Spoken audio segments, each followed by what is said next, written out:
Alhamdulillahi Rabbil Alamin, wal 'aqibatu lil muttaqin, wala 'udwana illa 'alal zalimin. Wassalatu wassalamu ala nabiyyina Muhammadin wa ala alihi wa sahbihi ajma'in.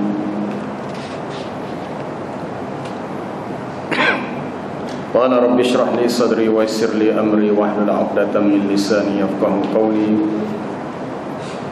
Subhanak la ilma lana illa ma 'allamtana innaka antal alimul hakim wa tub 'alaina innaka antat tawwabur rahim. Allahumma anfa'na bima 'allamtana wa 'allimna ma yanfa'una. Allahumma zidna 'ilma. Amma ba'd. Sambungan kita ayat 31, kita berhenti minggu lepas. A'udzu billahi minasyaitonir rajim. Alladzina tatawaffahumul malaikatu thayyibina yaquluna salamun 'alaikum udkhulul jannata bima kuntum ta'malun. Ini kita nak habiskan sambungan untuk ayat minggu lepas. Kadzalika yajzillahul muttaqin alladzina tatawaffahumul malaikatu thayyibina yaquluna salamun 'alaikum. Demikianlah Allah memberi balasan kepada orang-orang yang bertakwa, orang-orang yang dimatikan oleh malaikat, yakni dicabut rohnya dalam keadaan yang baik. Maksud baik thayyibin di sini tahirina min zulmi anfusihim bil kufri wal ma'asi. Dalam keadaan bersihlah mereka, bersihlah diri mereka daripada perbuatan menzalimi diri sendiri dengan perkara kufur dan maksiat. Tayyibina dalam keadaan yang baik, maksudnya mereka tidak terlibat dengan perkara kufur dan maksiat. Kalaupun pernah terlibat, mereka telah bertaubat sebelum mereka mati ataupun sebelum dicabut nyawa mereka. Lalu para malaikat berkata kepada mereka, salamun alaikum, sejahteralah ke atas kamu, sebagai suatu tahiyah, ucapan alu-aluan untuk memberikan basyarah, berita gembira kepada mereka yang dimatikan dalam keadaan yang baik. Perkara yang sama disebut oleh malaikat apabila orang sebegini dipelawa untuk masuk ke syurga. Dalam ayat telah kita baca tafsirannya dalam surah Ar-Ra'd, jannatu 'adnin yadkhulunaha wa man salaha min abaihim wa azwajihim wa dhurriyyatihim wal malaikatu yadkhuluna 'alaihim min kulli bab salamun 'alaikum bima sabartum. Dikatakan kepada mereka apabila mereka masuk ke syurga bersama dengan orang-orang yang baik daripada kalangan bapa mereka, anak-anak mereka, zuriat mereka, dan juga saudara-saudara mereka. Para malaikat juga turut masuk daripada setiap pintu. Dikatakan kepada mereka, salamun alaikum bima sabartum, selamat sejahteralah ke atas kamu dengan sebab kesabaran kamu di dunia. Maka perkara yang sama diucapkan kepada mereka, salamun alaikum udkhulul jannah, masuklah kamu dalam syurga. Ucapan salam yang diberikan khusus untuk orang-orang yang mati dalam keadaan yang baik, sebagai suatu basyarah, yakni berita gembira, kerana mereka akan mendapat balasan syurga. Yakni berita gembira ketika inda qabdil arwah, ketika dicabut roh-roh mereka, seperti dalam ayat surah Fussilat ayat 30-32, innal ladzina qalu rabbuna Allah thumma istaqamu tatanazzalu alaihimul malaikatu alla takhafu wa la tahzanu wa abshiru bil jannati allati kuntum tu'adun. Sesungguhnya orang-orang yang berkata Tuhan kami Allah, orang yang meyakini Allah sebagai Tuhan yang berhak disembah, kemudian mereka istiqamah dengan keyakinan itu, turunlah ke atas mereka malaikat. Maksud turun di sini ketika indal ihtidar, ketika mereka didatangi oleh kematian. Dikatakan kepada mereka, alla takhafu, bahawa tidaklah perlu kamu merasa takut, wala tahzanu, tidaklah perlu kamu merasa duka cita, dan bergembiralah kamu dengan syurga yang dijanjikan kepada kamu. Ini suatu kedudukan yang sangat istimewa sebagai tanda husnul khatimah bagi orang yang dimatikan dalam keadaan baik. Allahumma ja'alna min haula, semoga Allah Ta'ala menjadikan kita daripada golongan inilah, golongan yang sebegini. Dikatakan kepada mereka, udkhulul jannah, masuklah kamu dalam syurga, padahal mereka ni baru mati. Kita pun faham orang mati ni bukan terus masuk syurga, dia akan masuk alam kubur dulu untuk tempoh yang kita pun tak tahu berapa lama, sehinggalah dunia ni kiamat. Kemudian selepas dunia kiamat ada pula fasa-fasa tertentu, alam barzakh, adanya hisab, adanya apa dia lagi, mizan, adanya sirat. Walaupun belum ke syurga, tetapi oleh kerana mati dalam keadaan baik, maka diberi kegembiraan, udkhulul jannah, masuklah kamu dalam syurga. Sama seperti yang berlaku kepada kisah Habibun Najjar yang biasa kita baca dalam surah Yasin. Wa jaa min aqsal madinati rajulun yas'a qala ya qaumi ittabi'ul mursalin. Datang seorang lelaki daripada hujung kampung, lalu dia berkata kepada kaumnya, kamu ikutlah rasul-rasul ini, nescaya kamu akan mendapat petunjuk. Ikutlah man la yas'alukum ajran wa hum muhtadun, ikutlah orang yang tidak meminta ganjaran upah daripada usaha dakwahnya, dan mereka mendapat petunjuk. Akhirnya kaum dia bunuh dia. Mereka membunuh Habibun Najjar. Setelah dibunuh, dikatakan kepadanya, qila dkhulil jannah, padahal dia belum masuk syurga, tetapi dikatakan kepadanya sebagai suatu basyarah, berita gembira, qila dkhulil jannah, masuklah kamu dalam syurga. Dikatakan kepadanya, udkhulil jannah. Mati itu dia dah rasa seperti dalam syurga. Sebenarnya orang yang mati ni, dia dah, walaupun belum ke syurga dan belum ke neraka, bagi ahli neraka ataupun ahli syurga belum ke syurga, tetapi selepas kematian, nikmat yang dirasai di alam barzakh bagi ahli syurga seperti orang yang akan masuk syurga. Dan azab yang dirasai oleh orang yang akan ke neraka seperti dia sudah berada di neraka. Kerana apabila matinya seseorang, lalu diperlihatkan tempat duduknya, yura maq'aduhu minal jannati awin nar. Dalam hadis Sahih Bukhari disebut, diperlihatkan tempat duduknya sama ada dalam syurga dan neraka. Lalu dikatakan, hadza maq'aduka hatta yab'atsakallahu ilaih. Inilah tempat duduk kamu sehinggalah Allah Ta'ala membangkitkan kamu, iaitu menghidupkan kamu daripada alam kubur untuk kamu ke sana. Jadi orang mati ni walaupun belum ke syurga, tetapi sudah melihat tempat yang dia akan tuju, maka itu sudah cukup menjadi suatu nikmat. Maka begitu juga orang yang menjadi ahli neraka, walaupun dia belum masuk ke neraka, tetapi sudah diperlihatkan tempat duduk dalam neraka, sehingga dia merasa terseksa dan azab yang amat sangat, walaupun belum ke neraka. Na'udzubillah min dzalik. Adapun ahli syurga, maka dia akan merasakan kegembiraan saat dia dimatikan. Kembali kepada kisah Habibun Najjar, apabila dikatakan kepadanya, qila dkhulil jannah, lalu dia berkata, ya laita qaumi ya'lamuna bima ghafara li rabbi wa ja'alani minal mukramin. Alangkah baiknya kalau kaumku mengetahui dengan sebab Tuhan telah memberi keampunan kepada aku dan menjadikan aku dari kalangan orang-orang yang mukramin, orang yang mulia. Kerana apabila seseorang itu mati dan dia ni adalah ahli syurga, ruhnya ditempatkan di tempat yang tertinggi, disebut illiyin. Kalla inna kitabal abrari lafi illiyin, tempat yang baik, yang tertinggi. Dan disebut juga dalam hadis Sahih Muslim yang diriwayatkan oleh Al-Barra bin Azib, dibawa kafanun, satu bahan bentuk untuk kafan si mati ini daripada min hanutil jannah, daripada wangian syurga. Wangian syurga. Dan apabila ruh itu dibawa naik ke langit, lalu para malaikat bertanya, siapakah ruh si fulan yang baik ini? Dan disebut dia dengan sebaik-baik nama yang disebut untuknya semasa di dunia.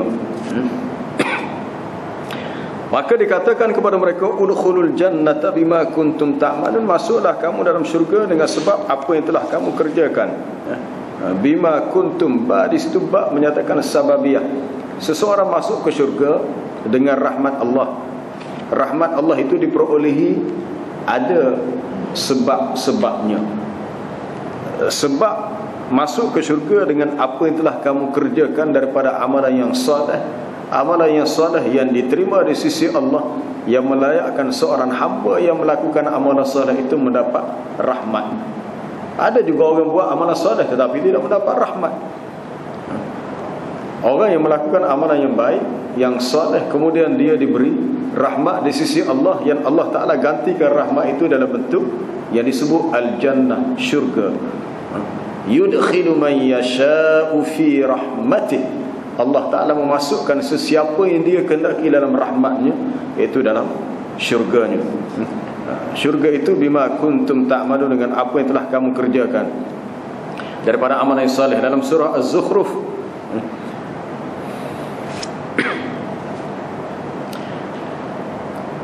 dikatakan kepada orang yang masuk syurga,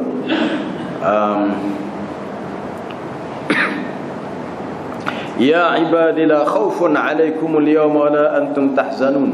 Wahai hamba-hambaku, tidaklah kamu berdepan dengan rasa takut dan tidaklah pula kamu berduka cita.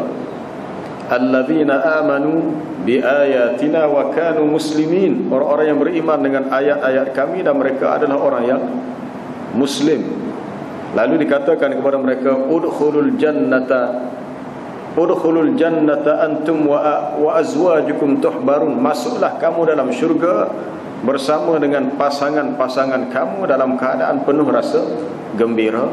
Yutafu alaihim bisihafin min dhahabin wa akwab. Lalu dibawa keliling untuk mereka dengan pinggang-pinggang daripada emas, dan juga bekas-bekas gelas air daripada emas. Dan mereka mendapati dalam syurga itu ada semua perkara yang diinginkan oleh diri mereka. Wa fiha ma tashtahihil anfus wa taladzul a'yun, dan apa yang melazatkan pandangan mata. Wa antum fiha khalidun, dan kamu kekal dalamnya. Wa tilkal jannatul lati uristumuha bima kuntum ta'malun. Bima kuntum ta'malun sama dengan ayat ini, udkhulul jannata bima kuntum ta'malun. Wa tilkal jannatul lati uristumuha, itulah syurga yang kami wariskan, yang kami pusakakan kepada kamu dengan sebab apa yang telah kamu lakukan di dunia daripada amalan baik. Iaitu amalan baik menjadi penyebab kepada mendapat balasan syurga. Baik ni banyak dah. Pada sebab ini perbuatan baik ini terlalu banyak, sama ada dalam bentuk imtithalul awamir wajtinabun nawahi, mematuhi akan segala perintah Allah ataupun menjauhi larangan-larangannya. Berbuat ihsan sesama manusia, sesama makhluk, maka termasuk kebaikan yang membolehkan seseorang mendapat pahala. Boleh jadi kita buat satu benda yang kecil, kita rasa kecil, tapi di sisi Allah Ta'ala yang kecil itulah menjadi penyebab kepada kita mendapat balasan yang besar, yang tidak disangka-sangka oleh seseorang itu. Yang pernah digambarkan oleh Nabi, ada seorang lelaki, kana rajulun fi man kana qablakum, seorang lelaki zaman dahulu yang mempunyai harta, dan dia ni seorang yang pemurah. Apabila ada orang susah mahu meminjam, nak pinjam duit dia atau nak berhutang, maka dia mudah untuk yudayinun nas, mudah untuk memberi hutang. Dan pernah dia berkata kepada wakana yaqulu li ghilmanihi atau li gulamihi, dia berkata kepada budak suruhannya, kalau datang seseorang yang susah minta supaya ditangguhkan hutang itu, maka berilah, tangguh. Maka disebabkan dia memberi kemudahan kepada orang yang berhutang dengannya, walaupun orang tu dah sampai tempoh dia kena bayar hutang, tapi dia kata tak apalah, kamu tak ada duit, tunggulah bulan depan. maka Allah Ta'ala juga memberi kemudahan untuk si hamba ini sehingga diampunkan dosanya, walaupun dia tidak melakukan apa-apa kebaikan lain kecuali yang itu sahaja.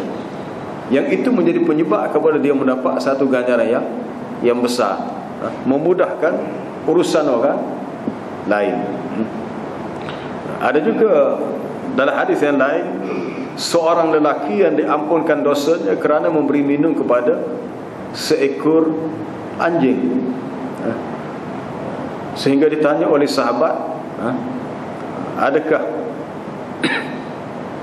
berbuat baik kepada binatang pun kita dapat pahala? Bahkan fi kulli kabidin ratbin ajrun, pada setiap benda yang hidup. Ratbin, fi kulli kabidin ratbin, pada setiap hati yang basah. Hati yang basah ni makna benda yang hidup, yang ada jantung hati yang hidup. Berbuat baik kepada makhluk itu dikira pahala. Terdapat seorang wanita yang disebut dalam hadis baghiyun min baghaya Bani Israel, seorang wanita pelacur dari kalangan Bani Israel yang diberi keampunan di atas dosanya kerana memberi minum kepada seekor anjing. Kadang-kadang benda tu benda yang kecil, simple. Boleh jadi kita menolong sesama manusia ataupun apa-apa sahaja makhluk yang ada di atas muka bumi, termasuklah binatang, dan kita mendapat pahala. Rupa-rupanya pahala itulah penyebab kepada kita masuk syurga, yang termasuk dalam keumuman bima kuntum ta'malun, dengan sebab apa yang kamu kerjakan.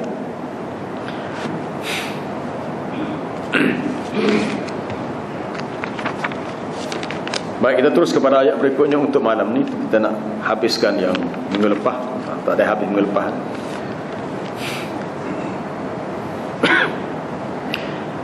A'udzu billahi minasy syaithanir rajim. Hal yanzuruna illa an ta'tiyahumul malaikatu aw ya'tiya amru rabbik.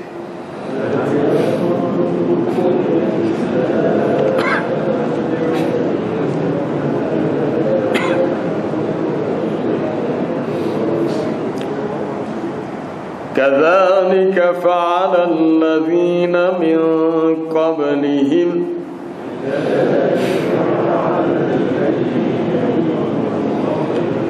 وما ظلمهم الله ولكن كانوا أنفسهم يظلمون.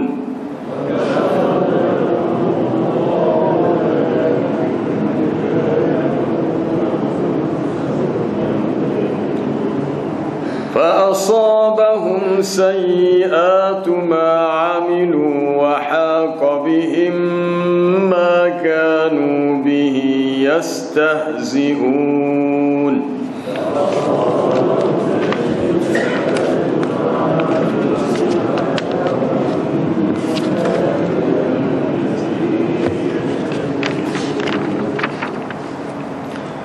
وقال الذين أشركوا لو شاء الله ما عبدنا من دونه من شيء نحن ولا آباؤنا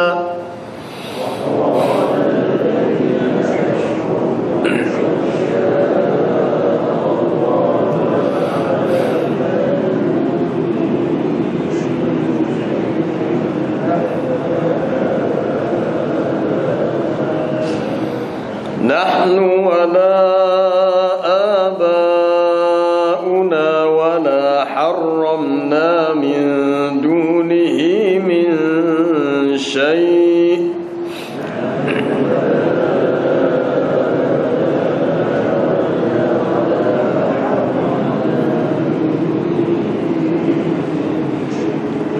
كذلك فعل الذين من قبلهم فهل على الرسل إلا البلاغ المبين.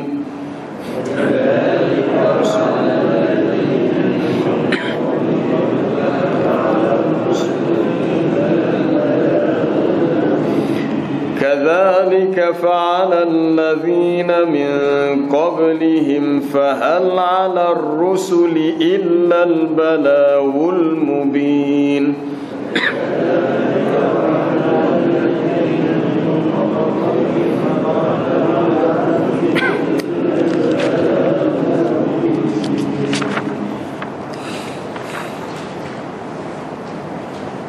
Hal yanzuruna illa an ta'tiyahumul malaikah aw ya'tiya amru rabbik. Tidaklah yang mereka tunggu, yang mereka nanti-nantikan, malaikat datangnya kepada mereka, malaikat ataupun datangnya perintah Tuhanmu. Kadzalika fa'alal ladzina min qablihim, demikianlah yang dilakukan oleh orang-orang yang sebelum mereka dari kalangan umat yang terdahulu. Wa ma zalamahumullahu walakin kanu anfusahum yadhlimun. Dan tidaklah Allah yang menzalimi mereka, tetapi mereka itu yang menzalimi, menganiaya diri mereka sendiri. Hal yanzuruna, tidaklah mereka itu menunggu. Siapakah mereka itu? Ahlu Makkah. Dari sudut asal ayat ini ditujukan kepada kisahnya kepada penduduk Makkah. Ma yantaziru kuffar Makkah wa amsaluhum. Tidaklah yang ditunggu-tunggu, dinanti-nanti oleh orang-orang kafir Makkah dan orang-orang yang seumpama mereka, yaitu dalam soal mereka nak mempercayai kenabian Nabi Muhammad sallallahu alaihi wasallam, sehinggalah datang kepada mereka malaikat yang syahidina bidzalik, yang memberi persaksian akan perkara itu. Maksud menunggu di sini orang-orang kafir menunggu datangnya malaikat yang beritahu mereka bahawa Nabi Muhammad ini benar-benar seorang Nabi dan Rasul. Kalau tak turun mereka, kami tak nak percaya, kata mereka. Nak percaya kepada Nabi kena tunggu turunnya malaikat. Ataupun dengan tafsiran yang lain, hal yantaziru haula'il kuffar, tidaklah yang ditunggu oleh golongan kafir ini yang telah mencela Al-Quran dengan menuduh Quran sebagai asatirul awwalin, melainkan mereka menunggu datangnya malaikat untuk mencabut nyawa mereka. Ataupun datangnya amru rabbik, perintah Tuhan kamu datang kepada mereka. Maksud perintah di sini azab. Datangnya perintah Tuhan kamu dalam bentuk bi'azabil istisal fid dunya. Datangnya azab yang akan membinasakan mereka sehingga apa dia, ke akar umbinya, sehingga sehabis-habisnya. Istisal makna kalau binasa tidak tertinggal walau sedikit pun, tak ada sakit baki lah, mati. Kalau mati habis, habis semuanya. Ka'irsalis sawa'i awil khasaf, seperti dihantar sa'iqah, bunyi suara pekikan yang sangat kuat yang pernah berlaku kepada kaum Ad, kepada kaum Samud, juga kepada kaum Samud yang diutuskan kepadanya Nabi Saleh, ataupun kepada penduduk Madian yang diutuskan kepada Nabi Syuaib. Ataupun boleh jadi dibinasakan mereka dengan cara khasaf, dengan cara dibenamkan dalam tanah, seperti yang berlaku kepada Qarun di zaman Nabi Musa alaihi salam. Ataupun amru rabbik, perintah Tuhan kamu di sini datangnya yaumul qiyamah, hari kiamat. Jadi ayat ini menceritakan kedegilan orang-orang kafir yang tidak mahu beriman kepada dakwah Nabi sallallahu alaihi wasallam, sehinggalah datang kepada mereka malaikat. Mereka tidak mahu beriman sehinggalah datang malaikat beritahu, menunjukkan mereka ini dah percaya kepada adanya malaikat. Mereka cuma tidak mahu terima kebenaran yang Nabi Muhammad itu sallallahu alaihi wasallam adalah seorang nabi dan rasul, sehinggalah turunnya malaikat. Dalam surah Al-An'am di awal surah, mereka berkata walau nazzalna wa qalu laula unzila alaihi malak walau anzalna malakan laqudiyal amru thumma la yunzarun. Mereka berkata, kenapa tidak diturunkan kepada dia, kepada Muhammad itu satu malaikat, malaikat yang boleh memberitahu bahawa Nabi Muhammad ini adalah rasul. Walau anzalna malakan laqudiyal amr, kalau kami turunkan malaikat maka akan selesailah semua urusan. Maksud selesai, Sesiapa yang degil akan terus dihukum oleh malaikat sehingga mereka tidak ada peluang untuk beriman, sebab mereka akan dimatikan dengan cepat. Ya. Walau ja'alnahu malakan la ja'alnahu rajulan wala labasna 'alaihim ma yalbisun. Kalaulah kami jadikan rasul itu adalah malaikat, yang pertama mereka minta turun malaikat beritahu bahawa Nabi Muhammad ini benar-benar seorang rasul. Yang kedua, mereka minta supaya rasul itu dari kalangan malaikat. Dan Allah Ta'ala beritahu, walau ja'alnahu malakan, kalau kami jadikan dia rasul itu dari kalangan malaikat, maka malaikat tidak boleh datang dengan rupa malaikat, dia akan datang dengan seorang rajulan, seorang lelaki. Walau ja'alnahu malakan la ja'alnahu rajulan, lalu wala labasna 'alaihim, timbullah kepada mereka akan rasa keraguan. Betul kan ni malaikat? Kami minta mereka datang juga manusia, sebab mereka tak boleh datang dengan rupa manusia. Dia mesti berdakwah kepada manusia dengan rupa manusia. Sebab mad'u yang didakwah, orang yang didakwah adalah manusia. Tapi sebenarnya persoalan ni menunjukkan sifat ainat, degil dan keras kepada orang-orang yang kafir.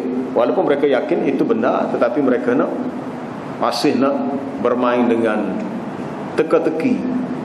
Kami tak mahu terima sehinggalah turunnya malaikat. Kalau boleh biarlah malaikat itu menjadi rasul. Tapi kalau malaikat jadi rasul datang dengan rupa manusia, lalu mereka berkata, betul kan ini malaikat? Tujuannya adalah semata-mata untuk menyatakan mereka ini keras kepala. Kadzalika fa'ala alladziina min qablihim, demikianlah yang dilakukan oleh orang-orang yang terdahulu dari kalangan musyrikin. Perkara yang sama berlaku kepada umat terdahulu, hatta dzaku ba'sallah, sehingga mereka merasa azab siksaan Allah, ataupun menimpa kepada mereka azab dan juga hukuman yang diturunkan. Maknanya sifat degil yang ada pada manusia ini adalah sifat yang berulang. Watak-watak yang sama kalau wujud dah dulu zaman dulu dengan nama yang berlainan, tapi dari segi perangainya, dia punya sikapnya adalah sama, walaupun melibatkan orang yang lain, tapi dia punya ciri-cirinya, fi'il perangainya adalah serupa, iaitu istakbaru, mereka membesarkan diri, wajahadu, mereka engkar, akhirnya mereka menolak. Dan tidaklah Allah Ta'ala yang menzalimi mereka, tetapi mereka sendiri yang menzalimi akan diri mereka. Berlakunya azab itu bukanlah bermakna lam yakun bizulmin min Allah, tidaklah kerana kezaliman itu Allah Ta'ala mahu timpakan kepada mereka. Maha suci Allah Ta'ala daripada berbuat zalim kepada hamba-Nya, kerana telah diutuskan Rasul dan sudah ditegakkan hujah, tetapi manusia masih menolak walaupun mereka sudah melihat dengan jelas, bermakna mereka telah berbuat zalim terhadap diri sendiri. Hukuman yang diterima di atas kesalahan yang mereka sendiri lakukan. Wa ma zalamahumullah, Allah Ta'ala sekali-kali tidak berbuat zalim. Dalam hadis kursi di mana Allah Ta'ala berfirman, ya ibadi inni haramtu zulma wa ja'altuhu bainakum muharraman fala tadhalamu. Ya ibadi inni haramtu zulma ala nafsi wa ja'altuhu bainakum muharraman fala tadhalamu. Wahai hamba-hambaku, sesungguhnya aku mengharamkan perbuatan zalim itu ke atas diriku. Maknanya Allah Ta'ala sekali-kali tidak akan berbuat zalim kepada para hamba-Nya, dan aku jadikan perbuatan zalim itu sesuatu yang diharamkan untuk kamu melakukannya sesama kamu. Adalah tidak mungkin Allah Ta'ala berbuat zalim kepada hamba-Nya, dan tidak dibenarkan mana-mana manusia berbuat zalim kepada yang lain. Dalam kisah pemilik-pemilik kebun yang terdapat dalam surah Al-Qalam, kesalahan mereka nampak kecil ya, iaitu pertama, mereka tidak menyebut insya-Allah ketika bersumpah waktu malam. Yang kedua, mereka mempunyai sifat bakhil, tidak mahu sedekahkan sebahagian daripada hasil kebun kepada pemilik, kepada orang-orang fakir miskin. Akhirnya kebun mereka terbakar pada malam hari. Keesokannya bila mereka pergi ke kebun, didapati kebun mereka sudah hangus. Lalu mereka berkata, qalu subhana rabbina inna kunna zalimin. Maha suci Tuhan kami, sesungguhnya kami adalah orang yang zalim. sebelum mereka menisbahkan zalim kepada diri mereka, mereka menyatakan subhana rabbina, maha suci Tuhan kami, kerana apa yang kami terima ni adalah hasil daripada kesalahan kami sendiri, bukannya Allah Ta'ala yang berbuat zalim. Kami yang berbuat zalim kepada diri kami. Itu tuan-tuan boleh rujuk dalam surah Al-Qalam, berhubung dengan kisah Ashabul Jannah, kisah pemilik-pemilik kebun yang melakukan kesalahan sehingga mereka terus dihukum, dan mereka mengakui hukuman ini atas kesalahan dan kezaliman mereka sendiri. Iktiraf, mengakui kesalahan diri adalah lebih baik daripada orang yang berdegil merasakan dia tidak bersalah. Apabila kita beristighfar, apabila kita memohon ampun kepada Allah, kita mengaku Allahumma inni zalamtu nafsi, Allahumma inni aznabtu dhanban i'taraftu bi dhanbi. Ya Allah, sesungguhnya aku telah menzalimi diriku, aku telah melakukan dosa dan aku mengiktiraf, mengakui dosaku. Ini dia antara uslub ataupun lafaz yang baik dalam istighfar, mengakui adanya pengakuan terhadap dosa yang dilakukan. Adapun kalau pengakuan itu dibuat di akhirat, maka tidak ada gunanya. Orang-orang kafir yang masuk neraka akhirnya fa'tarafu bidzambihim fasuqqan li ashabis sa'ir. Mereka mengakui akan dosa mereka, tetapi pengakuan itu tidak berguna. Pengakuan itu hanya berguna semasa di dunia. Tapi kalau pengakuan itu dibuat di akhirat, mengaku betul kami buat salah, maafkan, tak diterima ada kemaafan, sebab mereka sudah berada di alam akhirat. Tapi kalau mengaku di dunia, Allahumma anta rabbi la ilaha illa anta khalaqtani wa ana 'abduka wa ana 'ala 'ahdika wa wa'dika mastata'tu a'udzu bika min syarri ma sana'tu abu'u laka bi ni'matika 'alayya wa abu'u bi dhanbi faghfir li fa innahu la yaghfiru dzunuba illa anta. Ini sayyidul istighfar mengandungi maksud iktiraf. Seseorang mengiktiraf, mengakui akan dosanya. Apabila Nabi Adam melakukan kesalahan makan buah larangan dalam syurga, lalu dia berdoa, Rabbana zalamna anfusana, wahai Tuhan kami telah menzalimi diri kami, wa illam taghfir lana wa tarhamna, sekiranya Engkau tidak mengampunkan kami dan merahmati kami, lanakunanna minal khasirin, maka jadilah kami dari kalangan orang-orang yang rugi. Doa itu dimulakan dengan iktiraf, Rabbana zalamna anfusana, wahai Tuhan kami telah menzalimi diri kami. Siapakah di antara kita yang tidak pernah buat salah dan silap? Sama ada salah silap itu terus dengan Allah Ta'ala, ataupun salah silap dengan sesama manusia. Seseorang yang buat salah, maka dia kena iktiraf, kena mengaku. Jadi pengakuan itu lebih baik daripada seseorang cuba menutup dengan mengatakan dia tidak buat salah. Di hari kiamat ada golongan musyrikin yang cuba tutup kesalahannya.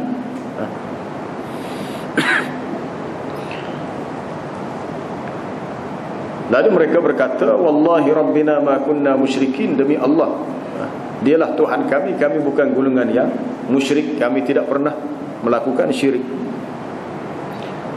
Itu satu pembohongan. Adalah lebih baik mereka mengaku daripada mereka menipu. Di akhirat tak boleh menipu.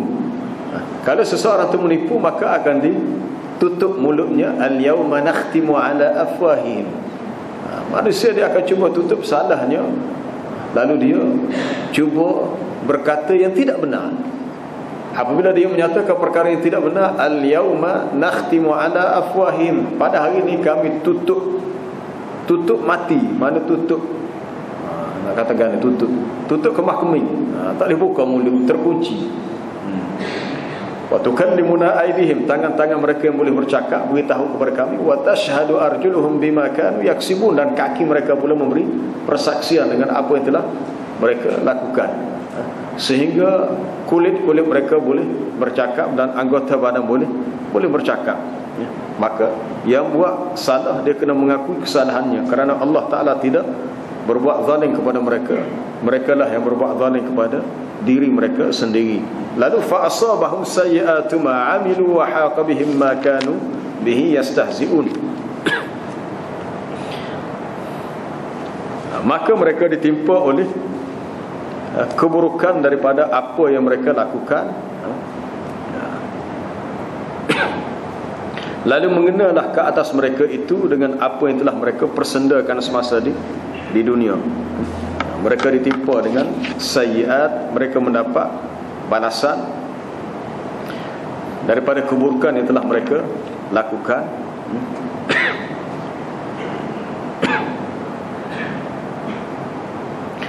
Lalu mereka dilingkungi dengan azab yang pedih, hasil daripada apa yang mereka yastahzi'un, yang mereka persendakan terhadap ancaman yang diberikan oleh para rasul. Lalu dikatakan kepada mereka di hari kiamat, hadhihin narul lati kuntum biha tukadzibun, inilah dia balasan neraka yang dahulu kamu dustakan. Ataupun dalam ayat ini, falamma ra'awhu zulfatan si'at wujuhul ladzina kafaru wa qila hadzal ladzi kuntum bihi tad'un. Apabila mereka melihat azab itu sudah dekat, sudah hampir, lalu menjadi buruklah, menjadi huduhlah wajah-wajah orang yang kafir. Lalu dikatakan kepada mereka, inilah azab yang dahulu semasa di dunia kamu selalu meminta-mintanya. Kamu dah minta hani lah. Inilah dia yang kamu dahulu selalu tad'un, meminta-mintanya. Lalu mereka ditimpa dengan apa yang telah menjadi sebab kepada mereka mendapat balasan itu. Wa qala alladzina asyraku, terus kepada ayat berikutnya. Ini masuk tajuk yang lain, tapi masih ada kaitan dengan ayat sebelumnya. Dan berkatalah orang-orang musyrik, "Lau sya'allahu ma 'abadna min dunihi min syai'." Kalaulah Allah Ta'ala kehendaki, nescaya kami tidak akan menyembah selain daripadanya akan sesuatu yang lain. Sama ada nahnu, kami, dan tidak juga bapa-bapa kami, datuk nenek moyang kami. Wala harramna min dunihi min syai', dan kami tidak mengharamkan selain daripada apa yang diharamkan oleh Allah, oleh sesuatu pun. Kalau Allah Ta'ala kehendaki. Tengok ni, dia cuba bermain dengan alasan qada dan qadar. Kami tak bersalah, kami sembah patut berhadap salah. Ini semua berlaku kerana Tuhan telah tentukan, Allah Ta'ala yang menentukan, Allah Ta'ala yang menghendaki. Orang-orang kafir cuba ihtijaj bil qadar, cuba berhujah dengan qada dan qadar untuk menolak kesalahan mereka. Lalu mereka mengatakan, kami buat begini pun sebenarnya kerana Tuhan telah menentukan kami yang berbuat begini. Kalau ada seorang curi, dia kata tak boleh hukum kami bersalah dan tak boleh jatuhkan hukuman kepada kami sebab Tuhan telah tentukan bahawa ini kami akan mencuri.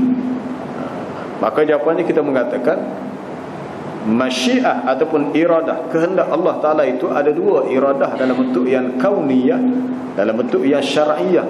Betul, itu adalah ketentuan Allah terhadap makhluknya di dunia. Tapi dari sudut syar'iyah, maka dia tidak meredai.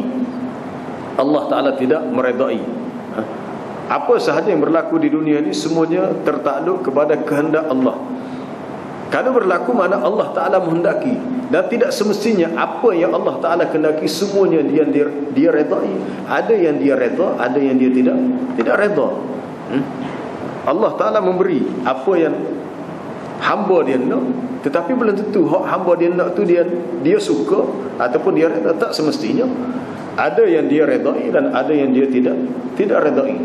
Maka dia ada dua, ada iradah yang syariah dan ada yang kauniyah. Di ayat ini sama dengan ayat dari surah Yasin. Wa idza qila lahum anfiqu mimma razaqakumullah, apabila dikatakan kepada mereka, hendaklah kamu menafkahkan, membelanjakan rezeki yang Allah Ta'ala berikan kepada kamu. Kamu dah dapat harta, janganlah kedekut sangat, berilah sedekah. Lalu mereka berkata, anut'imu man law yasha'ullahu at'ama. Dia guna kalimah yang sama. Anut'imu man law yasha'ullahu at'ama. Adakah kami perlu beri makan kepada orang-orang yang kalau Allah Ta'ala kehendaki dia boleh terus beri makan, tak perlu minta dengan kami. Kenapa pula kami yang perlu usah payah itu dengan orang miskin? Padahal Allah Ta'ala itu Tuhan yang maha pemberi rezeki, suruh dia. Itu tindakan orang-orang kafir untuk mengelak daripada bersedekah. Maka di sini mereka cuba menutup kesalahan mereka, mengatakan kalau Allah Ta'ala kehendaki, kami tidak menyembah selain daripadanya, sama ada kami ataupun bapa-bapa kami. Maknanya perbuatan kami ini sebenarnya Tuhan dah tentukan begitu. Hujah ni tertolak sebab kita katakan dari sudut kaedah kauniyah, iradah syar'iyah, bukan kauniyah, iradah syar'iyah, ia adalah salah. Kehendak Allah Ta'ala dari segi hukum syarak, hukum agama, apa yang salah maka tetap dikira salah setelah dibawa Rasul yang menjelaskannya, setelah diturunkan kitab, ataupun setelah iqamatul hujjah, ditegakkan hujjah kepada mereka. Dan kami tidak mengharamkan sesuatu selain apa yang diharamkan. Kami tidak akan mengharamkan. Contohnya mereka mengharamkan bahair, saibah, ham, ma ja'alallahu min bahirah wala saibah wala wasilah wala hamil. Itu nama-nama binatang yang dijadikan sembahan oleh orang kafir untuk dipersembahkan kepada berhala mereka. Kalau unta tu dah cukup tempoh mungkin 5 tahun, berapa tahun, dia kata tak boleh lagi dibuat untuk apa dia, kerja-kerja seperti sebagai kenderaan ataupun sebagai menguruskan ladang. Maka unta itu dibuat sebagai sembahan untuk berhala. Ada sebahagian unta yang dipotong telinganya, maka diberi nama saibah, bahirah, ham, wasilah. Maka mereka mengharamkan apa yang asalnya tidak diharamkan oleh Allah. Asalnya halal, tapi mereka sendiri yang menciptakan hukum mengatakan haram, ya. Ada sebahagian mereka mengatakan wa qalu ma fi butuni hadhihi al-an'am khalisatun li dhukurina wa muharramun ala azwajina. Apa yang ada dalam perut binatang ini khusus untuk anak-anak lelaki kami, tetapi tidak boleh dimakan oleh isteri-isteri kami. Pula dah dia mewujudkan suatu hukum sendiri, halal untuk setengah orang tapi haram untuk setengah orang yang lain. Padahal hukum itu tidak pernah diturunkan oleh Allah Ta'ala. Mereka sendiri yang beranggapan begitu. وَجَعَلُوا لِلَّهِ شُرَكَاءَ وَجَعَلُوا لِلَّهِ مِمَّا ذَرَأَ مِنَ الْحَرْثِ وَالْأَنْعَامِ نَصِيبًا. Mereka menjadikan sebahagian daripada binatang ternakan dan hasil tanaman mereka sebagai persembahan untuk berhala mereka, dan sebahagian lagi mereka jadikan untuk Allah. Lalu mereka mengatakan hadza lillahi bizamihim wa hadza li syurakaina. Ini adalah untuk Allah Ta'ala, mengikut sangkaan mereka. Adapun ini pula untuk sekutu-sekutu kita. Fama kana li syurakaihim fala yasilu ila Allah. Apa yang diberikan kepada sekutu-sekutu mereka, maksudnya Tuhan yang mereka yang mereka sembah selain daripada Allah, maka yang mereka berikan itu tidak sampai kepada Allah. Wa ma kana lillahi fa huwa yasilu ila syurakaihim. Apa yang mereka berikan kepada Allah sampai kepada sekutu mereka. Itu semua adalah hukum yang mereka sendiri ciptakan, yang mereka sendiri buat, seperti dalam ayat ini. Lalu mereka cuba mengatakan wala harramna min dunihi min syai'. Bukan kami yang sengaja nak haramkan, tetapi Tuhan yang menentukan untuk kami berbuat perkara yang sebegini. Asalnya hukum halal haram adalah ketentuan Allah yang manusia tidak boleh, tak boleh ubah. Orang Kelantan kata tak boleh tek sikit abu, tak boleh tek, tak boleh ubah sikit pun. Kalau begitu begitulah, kalau begini beginilah. Tak boleh kita pandai-pandai nak ubah suai. Sebab yang menentukan tahrim atau tahlil, diharamkan, dihalalkan sesuatu, itu adalah hak mutlak Allah. Hak mutlak Allah. Wala taqulu lima tasifu alsinatukumul kadhib hadza halalun wa hadza haramun litaftaru 'ala Allahil kadhib. Janganlah kamu mengatakan dengan apa yang disifatkan oleh lidah kamu secara dusta, lalu kamu mengatakan hadza halalun hadza haramun, ini halal, yang ini pula haram, untuk kamu mengadakan pendustaan kepada Allah. Maka hukum yang asal tidak boleh diubah. Tetapi mereka cuba menolak mengatakan wala harramna, kami tidak mengharamkan sesuatu kecuali kerana Tuhan telah menghendaki untuk kami berbuat begitu. Maka demikianlah yang dilakukan oleh orang-orang yang sebelum kamu. Maka tiadalah kewajipan ke atas Rasul kecuali tugas Rasul hanyalah al-balagul mubin, menyampaikan apa yang telah jelas, menyampaikan dakwah yang jelas, yang nyata kepada manusia. Tugas Rasul hanyalah menyampaikan, bukan memaksa. Tugas Rasul hanyalah al-balagul mubin. Maka tugas kita, apa yang kita tahu daripada agama, hanyalah kita sampaikan. Sama ada dari bentuk mengajak manusia kepada agama Allah, kepada Islam, mengajak manusia kepada ila syahadati alla ilaha illallah wa anna muhammadar rasulullah, atau menyampaikan ajaran-ajaran agama. Sama ada pihak yang mendengar itu, terima atau menolak, maka itu tanggungjawab masing-masing. Tetapi di akhirat kita akan dipertanggungjawab, akan dipersoal. Rasul akan disoal, orang yang berdakwah akan disoal, orang yang mendengar dakwah Rasul dan dakwah pendakwah itu juga akan disoal. Fala nas'alanna alladhina ursila ilaihim, kami akan soal, kami akan tanya orang yang telah diutuskan Rasul kepada mereka. Wala nas'alannal mursalin, dan kami juga akan soal, akan tanya Rasul-Rasul, adakah Rasul sudah berdakwah. Kalau Rasul sudah berdakwah, kemudian ditanya kepada kaum mereka, adakah kamu sudah menerima dakwah. Yauma yajma'ullahu ar-rusul, ingatlah pada hari Allah Ta'ala menghimpunkan semua rasul-rasul. Maka dia bertanya, fayaqulu madza ujibtum, qalu la ilma lana innaka anta 'allamul ghuyub. Lalu para rasul berkata, kami tak tahu. Wallahu a'lam.